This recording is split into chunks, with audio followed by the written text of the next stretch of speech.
Right, now we're going to go ahead and take a look at the quotient rule. So the quotient rule states that the derivative of the quotient of two functions f over g is equivalent to g g times the derivative of f minus f times the derivative of g all over g squared.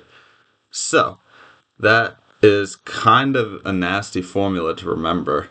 If you actually look at the numerator, you'll see it looks kind of similar to the product rule. Remember, that's g f prime plus f g prime. But one thing that's different, of course, is this big old minus. So what that means, of course, is that the order actually matters. You can't just do one function times the derivative of the other and not really care which order it's in. You actually have to pay attention to that now because of this minus sign, because doing it the other way would be wrong. But the better way to remember this is a little song Miss Ramey come up with, and that goes a little something like this.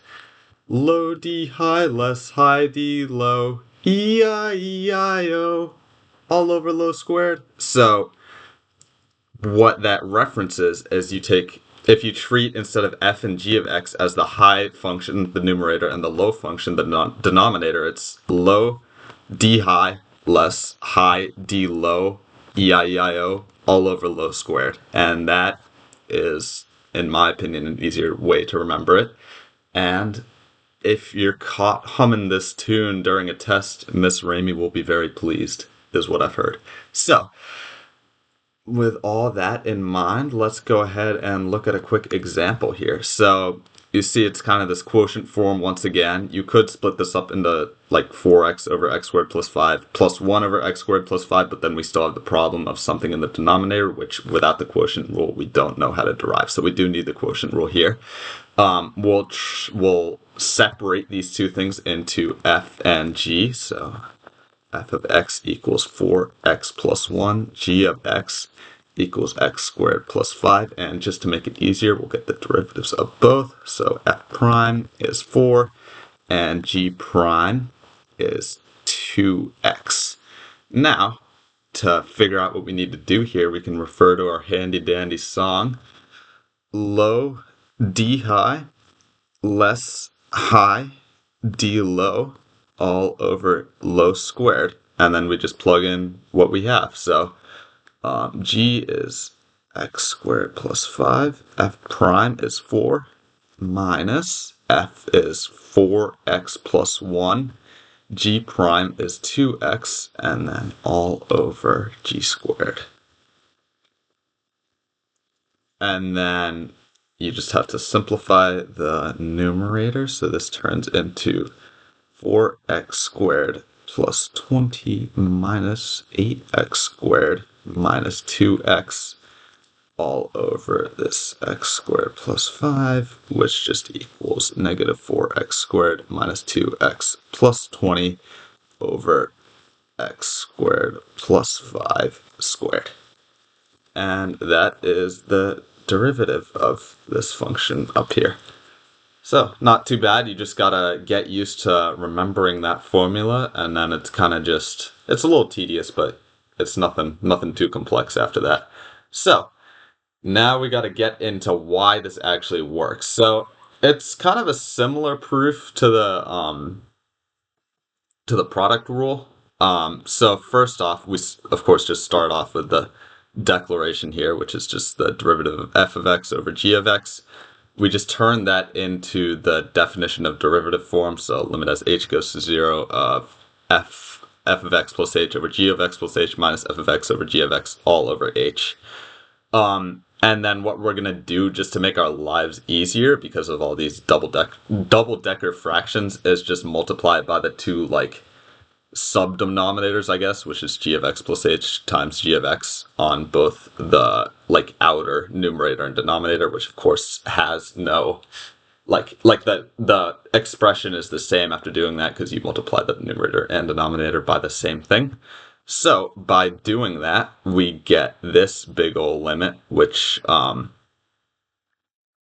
so it's kind of just disgusting to look at, but you see f of x plus h times g of x minus g of x plus h minus times f of x all over h times g of x plus h times g of x. We can't really do anything meaningful with that limit as it stands. Like, it kind of looks like a definition of derivative, but we aren't quite there. That's where we're getting.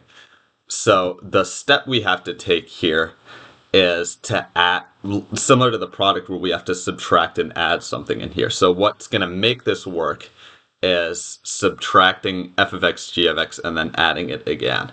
And now, if you see here, now that we've done that, we have these two common factors in the first two terms and the last two. So first two is this g of x, and then the last two is this f of x. So now that we have that, we can go ahead and factor those two out.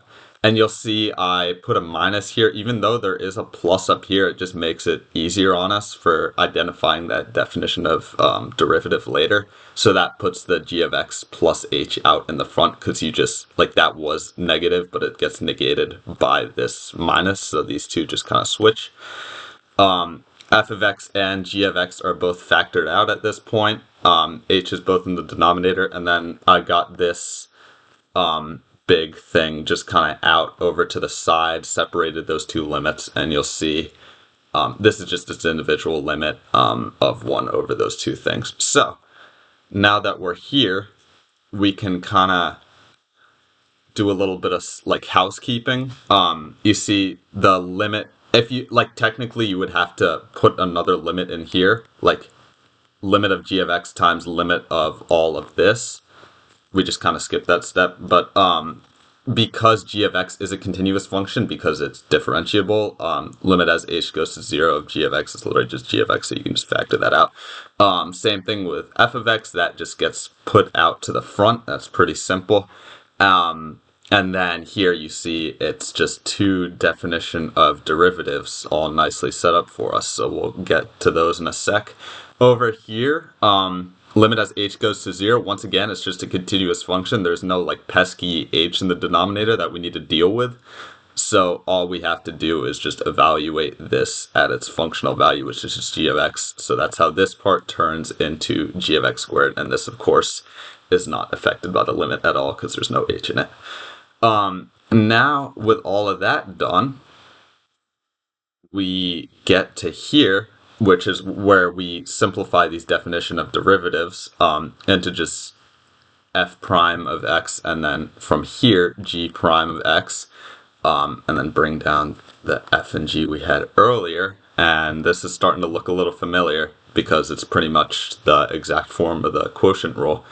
And then we just had this 1 over gx squared over here, and we just combine that all, and boom, we got the quotient rule. So that is the proof. Once again, similar to the product rule, I would not recommend remembering this proof, because if you forget the quotient rule on the test and you try to prove it doing all this, you're just going to be wasting your time, and you're going to have no time to actually do the problem. So definitely invest your time in memorizing the song or memorizing the formula, whichever one's easier, not memorizing all of this.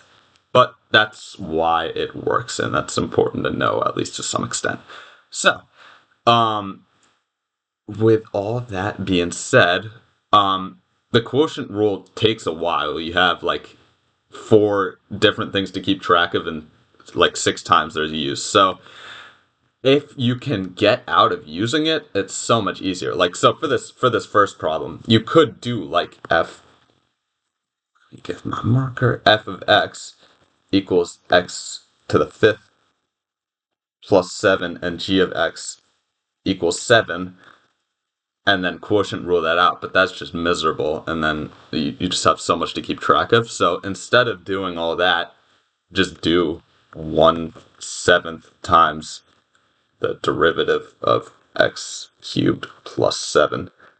And that just makes it so much easier. It's just a power rule. I could write that out in 5 seconds if I wanted to. So, and then some other things. If you ever see addition in the denominator, a lot of the times, like that's a signal to you, or that can be simplified further, and a lot of times that'll make solving things a lot easier, or even just make it possible when it previously wasn't. So here you could just do 5x to the fourth over 4x plus 15x over 4x. Let me make sure that's right. Yeah. And then the derivative, that you just get rid of x and then turn this into x cubed. And the derivative of that is much easier to evaluate than doing all this in the quotient rule. Same thing here. Just do 4/3 times the derivative of x squared, which is literally just 8x over 3. See how much simpler that is? And then over here, just another example. Always get rid of the constant. That's like the first thing you should do. And then here I would just say rewrite this as x to the negative 3, and then it's just a power rule. And that's so much easier than even just doing 1 over x cubed with the quotient rule.